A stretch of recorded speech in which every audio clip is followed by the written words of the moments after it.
रस्ते मजबूत होण्यासाठी आणि रस्त्यांचं आयुर्मान वाढावं यासाठी मुंबई पालिकेकडून पश्चिम आणि पूर्व एक्सप्रेसवेवर मायक्रो सरफेसिंग हे तंत्रज्ञान वापरलं जाणार आहे आणि यासाठी IIT कडून सर्वेक्षण देखील करण्यात आलं। यासाठी पालिका पूर्व द्रुतगती मार्गासाठी अंदाजे 30 कोटी 55 लाख तर पश्चिम द्रुतगती मार्गासाठी अंदाजे 20 कोटी 24 लाख रुपये इतका खर्च करणार आहे।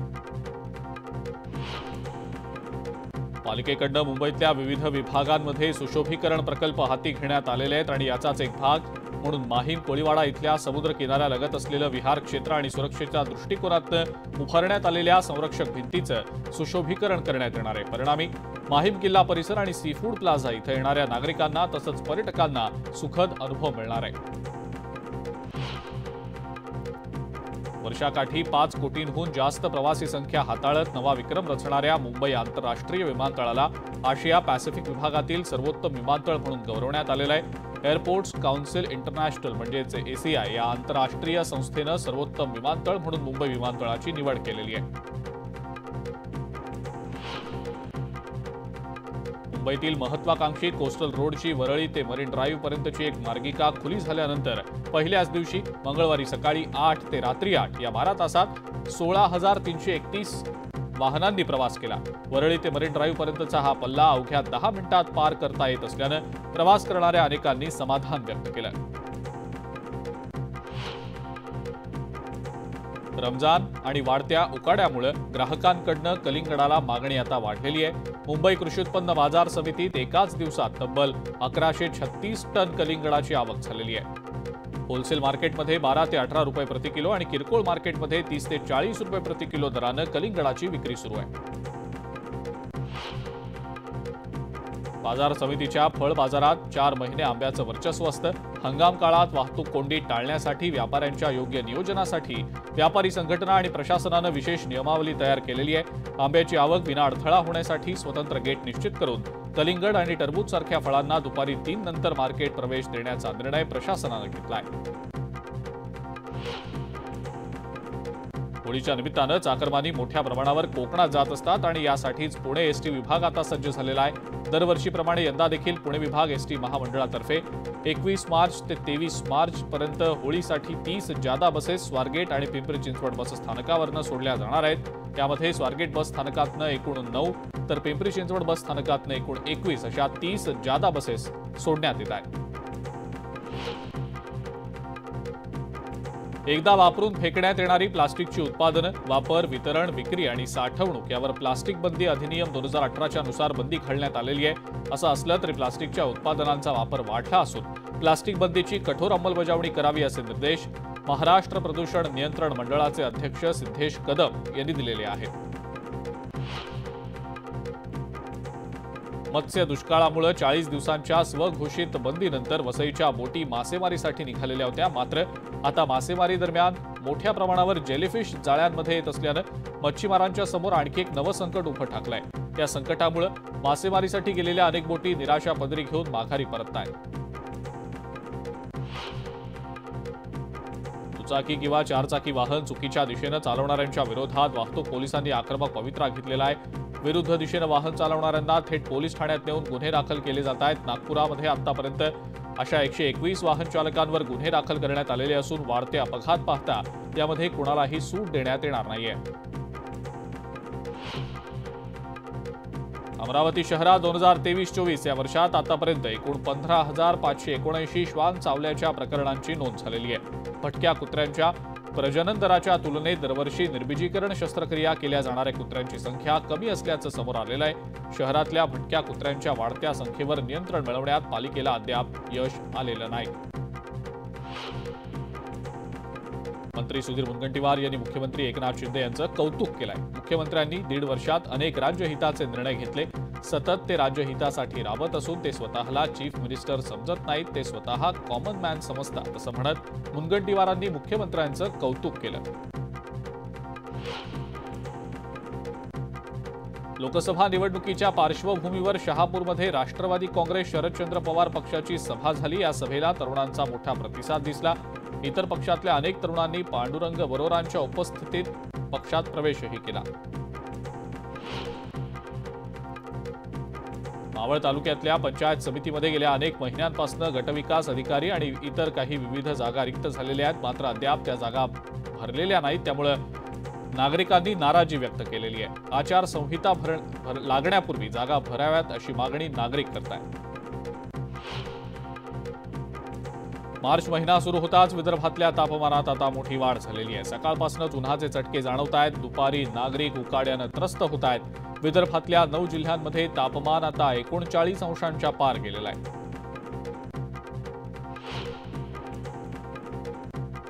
उज्जैनच्या महाकाल मंदिराच्या धर्तीवर दादरमधल्या सिद्धिविनायक मंदिर परिसराचा विकास केला जाणार असून यासाठी मुंबई महानगरपालिकेनं अर्थसंकल्पात 500 कोटी रुपयांची तरतूद केलेली आहे. लवकरच मंदिर विकासाचा सविस्तर प्रकल्प अहवाल तयार केला जाईल अशी घोषणा मुख्यमंत्री एकनाथ शिंदेंनी केलेली आहे. काँग्रेस नेते राहुल गांधींची भारत जोडो यात्रा महाराष्ट्रात असतानाच काँग्रेसला नंदुरबारमध्ये मोठा धक्का बसलेला आहे. नंदुरबारचे माजी पालकमंत्री काँग्रेस नेते पद्माकर वळवी चंद्रशेखर बावनकुळे यांच्या उपस्थितीत भाजपात प्रवेश करतायत.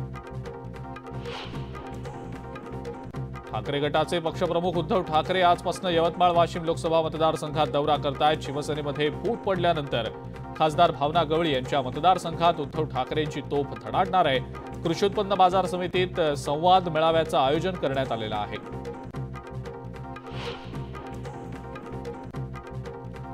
साखर कारखान्यांच्या सहवीज प्रकल्पांनी महावितरणला दिलेल्या विजेला पुढील वर्षभर प्रति युनिट ₹1.5 अनुदान देण्याचा निर्णय राज्य सरकारनं घेतलाय.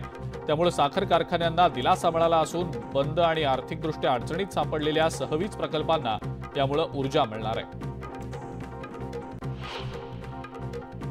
राज्यभरात उन्हाचा कडाका वाढतोय. मालेगावमध्ये यंदाच्या उन्हाळ्यातलं आजवरच्या सर्वाधिक 40 अंश इतक्या तापमानाची नोंद झालेली आहे. हवामान विभागानं दिलेल्या माहितीनुसार राज्यभरामध्ये सध्या हवामान कोरडं आहे, तर विदर्भात काहीसं ढगाळ वातावरण देखील पाहायला मिळत आहे. पुणे विद्यापीठाच्या सगळ्या विद्याशाखांच्या पहिल्या ते अंतिम वर्षाच्या उन्हाळी सत्राची परीक्षा ऑफलाईन पद्धतीनं 10 एप्रिलपासून सुरू होतीये.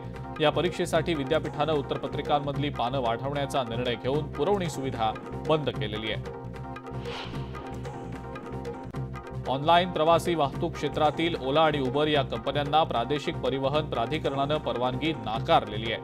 ॲग्रिगेटर धोरण नसल्यानं या कंपन्यांनी केंद्र सरकारच्या धोरणांतर्गत हे अर्ज केलेले होते. जिल्हाधिकारी डॉ. सुहास दिवसे यांच्या अध्यक्षतेखालील प्रादेशिक परिवहन प्राधिकरणानं हे अर्ज नामंजूर केले. उल्हासनगरमधील 27,000 अनधिकृत बांधकामं रेडी रेकनरच्या 10% भोगवटा शुल्क आकारणी करून नियमित करण्याचा निर्णय राज्य सरकारनं घेतलाय. यापूर्वी दंड आकारून बांधकामं नियमित करण्याचा निर्णय हा अयशस्वी ठरलेला होता. कोकण रेल्वेवरील पॅसेंजर एक्सप्रेस आणि विशेष गाड्यांची संख्या वाढवली असली तरी त्या नियोजित वेळेत धावत नसल्यानं प्रवाशांना प्रचंड मनस्तापाचा सामना करावा लागतोय. मध्य रेल्वे आणि कोकण रेल्वे यांच्यातील समन्वयाच्या अभावामुळे गाड्या रस्त्यातच थांबवल्या जातात. परिणामी प्रवाशांना दिरंगाईचा सामना करावा लागत असल्याची प्रवाशांची तक्रार आहे. मुंबई नाशिक महामार्गावर आठगावजवळ मालवाहू ट्रकला आग लागलेली होती. या आगीमध्ये संपूर्ण ट्रक जळून खाक झाला. अग्निशमन दलाचे कर्मचारी वेळेत पोहोचल्यानं पुढचा अनर्थ टळला. ट्रकला आग ही कशामुळे लागली याचं कारण अद्यापही अस्पष्ट आहे. बदलापूरकरांची पाण्याची समस्या आता सुटणार आहे. कात्रप, शिरगाव, मांजर्ली आणि माणिकवली या भागात 4 नव्या जलकुंभांची उभारणी करण्यात येणार असून यामध्ये 71 लाख लिटर पाणी साठवण्याची क्षमता असेल. जळगावच्या अमळनेरमधील शरद पवार गटाचे तालुका अध्यक्ष सचिन पाटील यांनी खदखद व्यक्त केलेली आहे. जिल्हा स्तरावर पक्षाकडनं कोणतंही सहकार्य मिळत नसेल तर आम्ही कुठपर्यंत एकट्यानं संघर्ष करायचा असा सवाल त्यांनी आता उपस्थित केलाय. आगामी लोकसभा निवडणुकीच्या पार्श्वभूमीवर जळगावच्या MIDC पोलीस स्टेशन हद्दीत पोलिसांनी रूट मार्च काढला. यावेळेला सीमा सुरक्षा बल, RCB, शस्त्रधारी जवानांसह पोलीस कर्मचारी मोठ्या संख्येनं सहभागी झाले होते. अंबरनाथ जवळच्या नालिंबी रस्त्यावर दुचाकीचा अपघात झालाय. या अपघातात दुचाकीवरच्या तरुणाचा मृत्यू झालाय. अपघाताचं दृश्य CCTVमध्ये चित्रित झालं असून इथल्या अरुंद असलेल्या रस्त्यामुळे हा अपघात झाल्याचं बोललं जात आहे.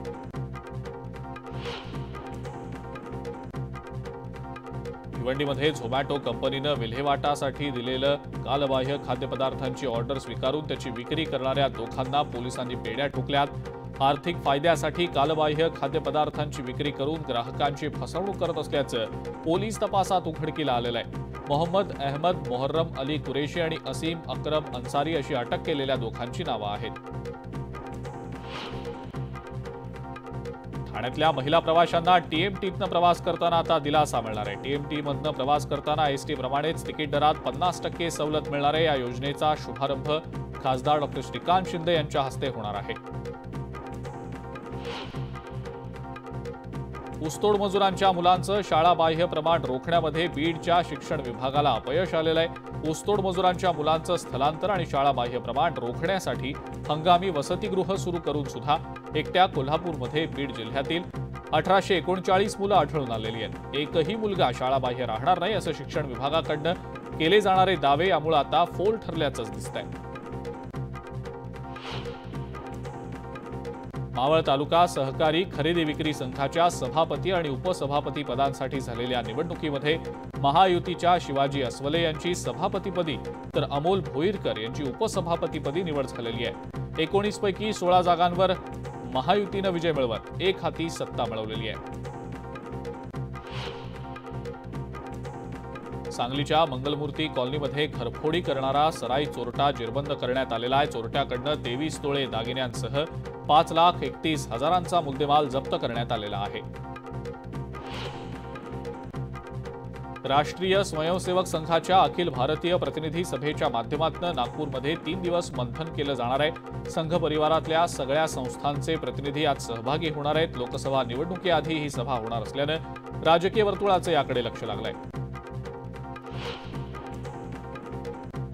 महाराष्ट्रात 1-2 नव्हे तर तब्बल 10,000 शिक्षकांची भरती केली जाणार आहे। शिक्षक पात्रता परीक्षा जून महिन्यात घेतली जाणार आहे आणि यामुळे शिक्षक भरतीची तयारी करणाऱ्या उमेदवारांना आता तयारी करण्याच्या सूचना करण्यात आलेल्या आहेत। जर्मनीमधल्या मोटरमनचं प्रतिनिधित्व करणाऱ्या संघटनेनं संप पुकारलाय। कामाचे तास आणि मिळणारं वेतन यावरनं या कर्मचाऱ्यांमध्ये नाराजी आहे। त्यामुळे रेल्वे सेवेवर परिणाम जाणवलाय। वेतन कपात न करता कामाचे तास दर आठवड्याला 38 तासांवरनं 35 तासांपर्यंत कमी करण्याची या संघटनेची मागणी आहे। गाझा पट्टीतल्या देर अल बालाह या मध्यवर्ती शहरावर मंगळवारी रात्री इस्रायलनं केलेल्या हवाई हल्ल्यामध्ये 3 मुलं आणि एका महिलेसह किमान 10 पॅलेस्टिनी नागरिकांचा मृत्यू झालाय। गाझामध्ये केवळ 4 महिन्यात मारल्या गेलेल्या मुलांची संख्या जगभरातल्या 4 वर्षांच्या युद्धांमध्ये मारल्या गेलेल्या मुलांपेक्षा जास्त आहे।